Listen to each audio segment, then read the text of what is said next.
नमस्कार, मी प्रदीप नणनकर. आपण पाहत आहात इंद्रधनुष्य. लातूर @2047 हा कार्यक्रम नुकताच संपन्न झाला.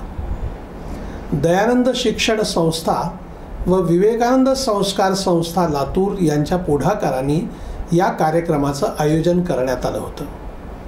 मुळात याची कल्पना अशी की 2047 म्हणजे अजून 25 वर्षांनी लातूर शहर हे कसं असेल जेव्हा भारताच्या स्वातंत्र्याला 100 वर्ष पूर्ण झालेले असतील. तेव्हा आत्ताचं जे शहर आहे या शहरामध्ये काय परिस्थिती आहे सगळ्या विषयांची, म्हणजे पाणी असेल, स्वच्छता असेल, आरोग्य असेल, वाहतूक असेल, शिक्षण असेल, असे एक साधारण 14-15 विषय काढले होते. उद्योग आहे, व्यापार आहे आणि याची सध्याची स्थिती काय आणि 2047ला यात जर प्रगती करायची असेल तर त्याचं नियोजन कसं करायला हवं, म्हणजे मग 2047ची अपेक्षित स्थिती कशी येईल याचा एक आराखडा तयार करण्यात आला. आणि हा आराखडा तयार करताना कुठल्या मोठ्या एजन्सीला, NGOला हे काम देण्यात आलं नव्हतं. कल्पना अशी होती की लातूरकरांनीच आपलं लातूर कसं असायला पाहिजे याचा विचार करावा. प्रत्येक विषयाचे जे अभ्यासक आहेत त्या अभ्यासकांचा एक गट तयार करण्यात आला. गेल्या 2.5-3 महिन्यापासून यावरती काम सुरू होतं आणि तो आराखडा इकडचे कलेक्टर, SP, महापालिका आयुक्त, आमदार यांच्या उपस्थितीत तो सादर करण्यात आला. साधारणपणे प्रत्येक विषयाचं एक 7 मिनिटाचं PowerPoint प्रेझेंटेशन होतं. सुमारे 4.25 तास कार्यक्रम हा झाला. मुद्दा काय आहे की हे सगळं करताना लोकांनी स्वयंप्रेरणेने यात सहभाग दिला. जे अनेक प्रश्न आहेत जे शहराला भेडसावत आहेत आणि आगामी काळात ते भेडसावत राहतील याच्यावरती भल्या भल्यांना उपाय सुचत नव्हते. पण लोकसहभागामुळे हे प्रश्न कसे सुटू शकतात याचं सादरीकरणामध्ये काही जणांनी अतिशय उत्तम सूचना केली. उदाहरणार्थ समजा पाणी विषय आहे. लातूर शहराचा पाणी प्रश्न हा अतिशय गंभीर. आपल्या सर्वांना माहिती आहे की रेल्वेनं पाणी आणायला लागलं होतं या शहराला.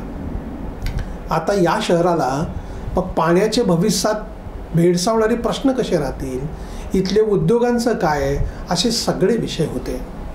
लातूर शहराचा पिण्याच्या पाण्याचा प्रश्न जर सोडवायचा असेल, वेगवेगळे सूचना येत आहेत. जायकवाडीमध्ये जे पाणी येतं ते पाणी माजलगावमध्ये टाकावं, माजलगावमधून लिफ्ट करून धनेगाव धरणात आणावं, किंवा उजनीचं पाणी हे लिफ्ट करून पुन्हा धनेगावमध्ये घ्यावं आणि धनेगावमधनं ते शहराला मिळावं. अशा वेगवेगळ्या सूचना आजवर करण्यात आल्या आणि वर्षानुवर्षे अनेक निवडणुका याच्यावरती चालतात. उजनीचं पाणी लातूरला आणू. आता या सादरीकरणामध्ये अशोक गोविंदपूरकर जे 40 वर्ष नगरसेवक राहिले आणि ज्यांचा पाणी ह्या विषयावरचे अभ्यास चांगला आहे. मग महेंद्र जोशी हे उपअभियंता सिंचन विभागाचे, ज्यांनी बॅरेजेस तयार करण्यामध्ये योगदान दिलं. त्यांनी इतकं छान उत्तर याच्यातनं काढले बघा की लातूरमध्ये मांजरा नदीवरती जे बॅरेजेस झालेले आहेत, साई नागझरीच्या वरच्या बाजूला जे 7 बॅरेजेस आहेत, हे सगळे बॅरेजेस मुळात कल्पना अशी की जेव्हा पाण्याचा प्रश्न गंभीर बनेल तेव्हा लातूर शहराला यातलं पाणी पुरवता येतं. आता यांनी हाच मुद्दा घेऊन त्यांचं म्हणणं असं आहे की इथून जे बॅरेजेसमध्ये भरतं पाणी आणि वाया जातं, जूनपासून जुलैपासून साधारणपणे बॅरेजेस भरायला सुरू होतात आणि ते पाणी पार बाबळीपर्यंत ते वाहत जातं. याच कालावधीमध्ये म्हणजे जून ते ऑक्टोबर या दरम्यान धनेगाव धरणातलं पाणी उचलायचंच नाही. सगळं पाणी ह्या बॅरेजेसमधलं जर आपण घेतलं आणि ते पाणी इकडच्या टाक्यांमध्ये भरून शहराला दिलं तर धनेगावमधलं पाणी आपलं स्टॉक राहील. हे पाणी वाया जाणार नाही. आणि काय आहे की या पाण्यावरती नंतर ऊस, सोयाबीन ह्या पिकाला पाणी दिलं जातं ना, अर्थात पुन्हा शेतकऱ्यांना देखील आपण त्यांच्या एकदम नरडीचा घोट घ्यायला निघणार नाही. त्यांचं पाणी त्यांना वापरता येईल पुन्हा. म्हणजे वाया जाणारं पाणी शहराला घ्यायचं अशी ही कल्पना आहे. आणि 2047 पर्यंत देखील या पद्धतीनं पाणी पुरू शकतं, प्रोव्हायडेड त्यासाठी फार मोठा खर्च येणार नाही. तात्पुरत्या ज्या सगळ्या व्यवस्था कराव्या लागणार आहेत त्याला एक 100-1 कोटी रुपये खर्च येईल. उजनी असो, माजलगाव असो, या लिफ्ट इरिगेशनच्या विषयामध्ये म्हणजे पाणी उचलायचं जर असेल, तो जो सगळा खर्च आहे ना, भांडवली खर्च तर मोठाच आहे, 1000 कोटी रुपये वगैरे लागेल. शिवाय रिकरिंग चार्जेस महापालिकेला जे भरावे लागतील वीज बिलवरनं, पाणीपट्टी अमुक सगळे जे विषय आहेत, म्हणजे महापालिका विकायची पाळी येईल. त्यामुळे ही एक सूचना करण्यात आली आहे. अतिशय उत्तम सूचना आहे. त्यात एकूण आपल्या शहराला लागणारं पाणी किती, पुन्हा लोकसंख्या कशी वाढेल, त्याचा सगळ्यांचा हिशोब त्यांनी घातला आहे. हा एक वेगळा विषय आहे. स्वच्छतेच्या विषयामध्ये कचरा सगळीकडे पडलेला असतो, अतिशय घाण असते. आता या विषयावरती कायम कंत्राट द्यायचं, मग ते माणसं काम करत नाहीत किंवा त्यांना पैसे दिले जात नाहीत, अशा सगळ्या गोष्टी, कोंबडी आधी का अंड आधी, या पद्धतीचे विषय आहेत. म्हणजे स्वच्छतेच्या विषयामध्ये स्वच्छता जर नीट झाली नाही तर पैसे कसे दिले जातील. तर त्यातून सूचना अशी मांडण्यात आली. दीपक चाबुस्कवार नावाचे ग्रस्त आहेत, त्यांनी ते पॉवर पॉईंट प्रेझेंटेशन केलं. त्यांचं म्हणणं असं की भविष्यामध्ये हा प्रश्न जर सोडवायचा असेल तर जोपर्यंत लोकांचा सहभाग याच्यामध्ये होत नाही, 1.25 लाख कुटुंबांनी कचरा निर्माण करायचा आणि 500 लोकांनी तो उचलून द्यायचा, हे गणित बसतच नाही.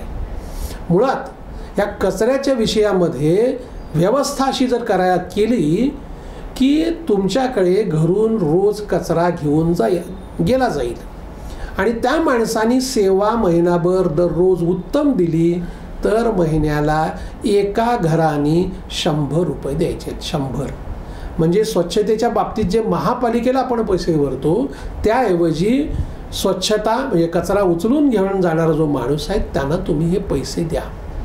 असं जर केलं तर हे प्रश्न सुटू शकतात. भविष्यातली एकूण लातूरची या विषयामध्ये किती पैसे लागतील, भविष्यातली लोकसंख्या काय असेल, याचं सगळं नियोजन करून हा आराखडा तयार करण्यात आणि सूचना अतिशय चांगली आहे. हे प्रयोग पिंपरी चिंचवड महानगरपालिकेमध्ये, पुण्यामध्ये हे केले जात आहेत. असं जर केलं तर शहरातला स्वच्छतेचा ताण कमी होईल. लोकांना आपल्याला म्हणजे आपल्या घरून कचरा घेऊन जातोय माणूस, हे जेव्हा त्याला पटेल तेव्हा महिन्यातून 100 रुपये द्यायचे आहेत आणि ते व्यवस्था त्यांची राहील अशी एक त्यांनी सूचना केली आहे. कारण लोकसहभाग घेतल्याशिवाय कुठंच आपल्याला पुढे जाता येत नाही. 2 मी हे प्रातिनिधिक उदाहरणं सांगितली पाणी आणि स्वच्छतेचे. अनेक विषयामध्ये शिक्षणाच्या बाबतीमध्ये लातूरचं नाव हे आता देशाचाच नव्हे तर जगाच्या नकाशावर आले. जगभर त्याची चर्चा होती आहे. दक्षिणेतला कोटा असं लातूरचं नाव सगळीकडे चर्चिलं जात आहे. तर हे भविष्यामध्ये दक्षिणेतला कोटा म्हणून इस्टॅब्लिश व्हायचं असेल, आज हे सगळं विखुरलेलं आहेत. महाविद्यालयाची व्यवस्था, खाजगी शिकवणी वर्गाची व्यवस्था, MIDCला ज्या दराने जागा दिल्या जातात, असं समजा 250-300 एकर जर जागा दिली आणि एकाच जागेवरती सगळ्या व्यवस्था, महाविद्यालये, शिकवणी वर्ग, तिकडे लागणाऱ्या स्टेशनरी, वसतिगृह, सगळं हे शैक्षणिक लातूर एक नवंच वेगळं ते वसवता येऊ शकतं. हे केलं तर सर्वांची सोय होईल आणि मग कोट्यासारख्या सुविधा, म्हणजे कोट्याला जे इन्फ्रास्ट्रक्चर आहे की एका वर्गामध्ये 100च मुलं बसतात. आता इकडे लातूरमध्ये खाजगी शिकवणी वर्गात 600-700 मुलं एका वर्गात बसतात. असे केल्यामुळं मुलांकडे पुरेसं लक्ष दिलं जात नाही. हे इन्फ्रास्ट्रक्चर जर आपण उभं करू शकलो तर त्याचा पण नक्की फायदा होईल अशी सूचना मांडण्यात आली. रमेश बियाणी जे दयानंद शिक्षण संस्थेचे सचिव आहेत यांनी ते प्रेझेंटेशनमध्ये मांडले.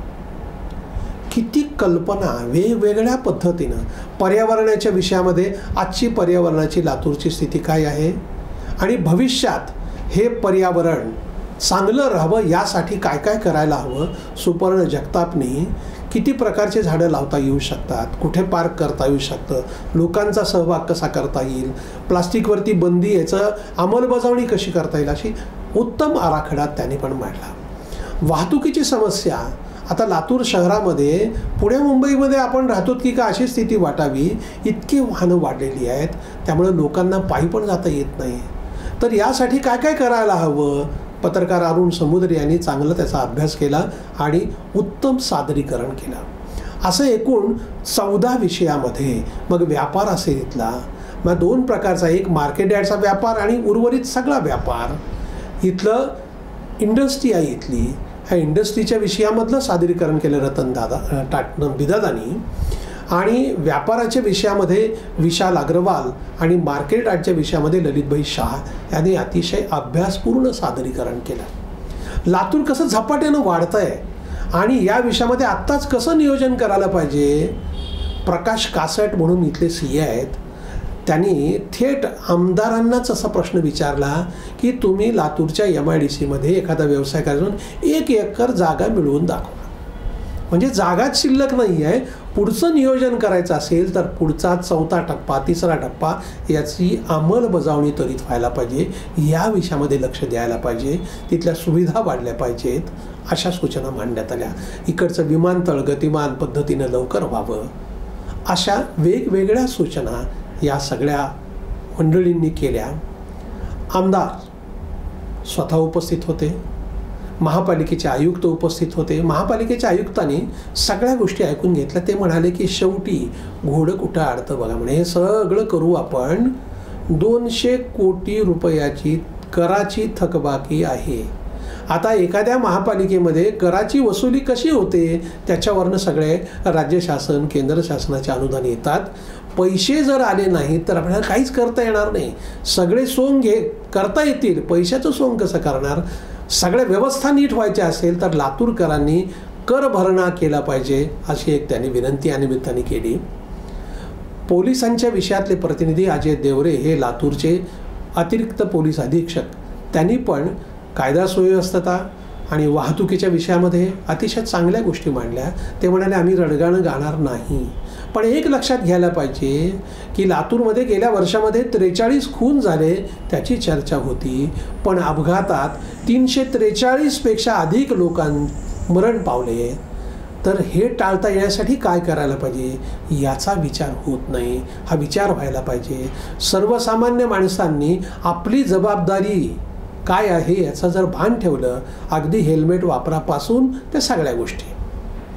आमदार अमित देशमुख यांनी अतिशय अभ्यासपूर्ण मांडणी केली. सर्वांचं ऐकल्यानंतर ते असं म्हणाले की ह्या सगळ्या विषयामध्ये कितीतरी बोलण्यासारखं आहे. एक, महापालिकेकडच्या ज्या व्यवस्था आहेत, रस्त्यावरती पायी जाण्यासाठी व्यवस्थाच नसेल तर शाळकरी मुलं असतील, वयोवृद्ध नागरिक असतील, त्यांनी जायचं कसं. तर त्याच्यामुळं पादचारी मार्ग खुले केले पाहिजेत, स्कायवॉकची व्यवस्था व्हायला पाहिजे. बाकी एकेकाळचं हे सुरक्षित शहर होतं, पण आता इकडे सुपाऱ्या घेऊन काम व्हायला लागले. लोक प्लॉटवरती कब्जा करतात. अशा इथपासून अतिक्रमणाचा विषय आहे, मटका आहे, जुगार आहे, अनेक गोष्टी होतात. याच्यावरती नियंत्रण आलं पाहिजे. लातूरमध्ये राजकीय हस्तक्षेप नाही हे सगळे मान्य करतात. मग जर राजकीय हस्तक्षेप जर नसेल तर याची अंमलबजावणी का होत नाही ते व्हायला पाहिजे. एकूण नागरिकांच्या सूचनांचा आदर करत ते असं म्हणाले की वाहतुकीच्या विषयामध्ये लोकांचा सहभाग व्हायला पाहिजे. पोलीस यंत्रणेने, महापालिकेने याचं जर कोऑर्डिनेशन केलं तर नक्की चांगल्या गोष्टी होतील. ज्येष्ठ नागरिक संघाचे देवीकुमार पाठक यांनी त्यांची व्यथा मांडली की आमची संख्या मोठी आहे, आमचा सहभाग लोकांच्या एकूण व्यवस्था सुधारणांमध्ये घेता येईल, आमचं जगणं सुकर व्हावं यासाठी पण काही व्यवस्था केल्या पाहिजेत. 5 लाखाच्या लातूरमध्ये जर एकच विरंगुळा केंद्र असेल तर मग ज्येष्ठ नागरिकांना कसा त्यांनी वेळ घालवायचा, कुठं जायचं. किमान शहरातल्या प्रत्येक झोनमध्ये एक विरंगुळा केंद्र असायला पाहिजे.